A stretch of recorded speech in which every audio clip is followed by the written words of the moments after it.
सोनू को माँ ने सब्जियां लाने बाजार भेजा था। घर लौटकर उसने किचन में थैला रखा और माँ को आवाज़ देने लगा। माँ उसके छोटे भाई को कमरे में बैठकर आज होमवर्क करवा रही थी। सोनू 12 साल का था और उसका छोटा भाई बंटी 5 साल का। बड़े होने के कारण माँ उससे घर के छोटे मोटे काम करवाने लगी थी, जैसे दुकान से सामान लाना, बाज़ार से सब्जी ले आना, बगीचे की साफ़ सफाई करना, अपनी साइकिल धोना, अपना कमरा साफ़ करना, अपने कपड़े प्रेस करना। सोनू काम तो करता, लेकिन उसके मन में हमेशा रहता कि मुझे इतना काम करना पड़ता है और इसके बदले मुझे कुछ भी नहीं मिलता। आज उसने सोच रखा था कि इस बारे में अपनी माँ से बात करेगा, लेकिन उसकी हिम्मत ही नहीं हुई। इसलिए उसने एक दिन कागज़ में सब कुछ लिखकर माँ को देने का मन बनाया।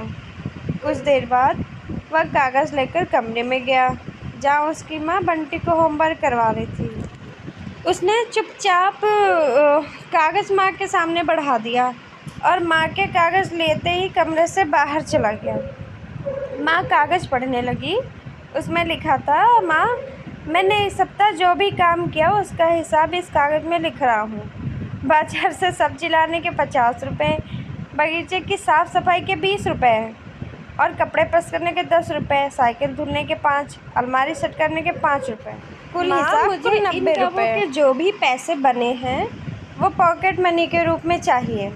आखिर कोई भी काम मुफ्त में नहीं किया जाता ना। आपका बेटा सोनू। माँ बेटे का मैसेज पढ़कर मुस्कुराई, फिर एक कागज़ पर कुछ लिखने लगी। कुछ देर बाद वो आंगन में गई, जहाँ झूले पर सोनू बैठा हुआ था। माँ ने कागज़ उसके आगे बढ़ा दिया।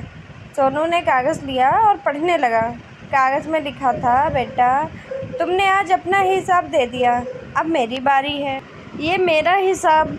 9 महीने मैंने तुम्हें अपनी कोख में रखा, उसकी कीमत कुछ नहीं। तुम भूखे होते थे तब तुम्हें अपना दूध पिलाने की कीमत कुछ नहीं। तुम छोटे थे तब तुम्हारा ख्याल रखने की कीमत कुछ नहीं। तुम्हारे बीमार पड़ने पर रात रात भर जागकर तुम्हारी तीमारदारी करने की कीमत कुछ नहीं। इन सब से बढ़कर तुम्हारे लिए मेरे प्यार की कीमत तो लगाई ही नहीं जा सकती, वो तो अनमोल है। ये पढ़कर सोनू की आंखों से आंसू बहने लगे। वो भागकर अपनी माँ के पास गया और उनसे लिपट कर बोला, सॉरी मम्मी, मैंने कभी सोचा ही नहीं कि आपने मेरे लिए क्या क्या किया है, कितनी तकलीफ़ें सही हैं। I love you mummy. उसने वो कागज़ लिया और उसमें लिखा, पेड इन फुल। इस कहानी से हमें ये शिक्षा मिलती है कि हमारी माँ का प्यार अनमोल है, उसकी कीमत ना लगाई जा सकती है और ना चुकाई जा सकती।